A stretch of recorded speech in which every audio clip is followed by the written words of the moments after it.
The Northeastern Institute of Ayurveda and Homeopathy, NEIAH, in Shillong is going to admit 63 candidates for Bachelor of Ayurvedic Medicine and Surgery, and Bachelor of Homeopathic. 31 seats will be for Northeastern States quota and 1 seat is for foreign national. Medicine and surgery courses for the academic session 2020-2021. Out of the 63 seats, 31 will be for All India National Quota. All India quota seats will be directly filled by the Ministry of Ayush via centralized counselling to be notified by the Ministry to its website. Foreign national seats will be filled up with Indian Council for Cultural Relations. Applications are hereby invited only for Northeastern States quota.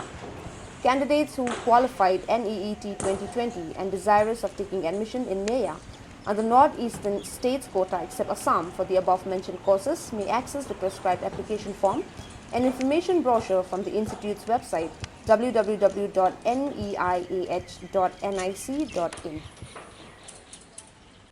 Let us have a glimpse of the COVID-19 updates for today.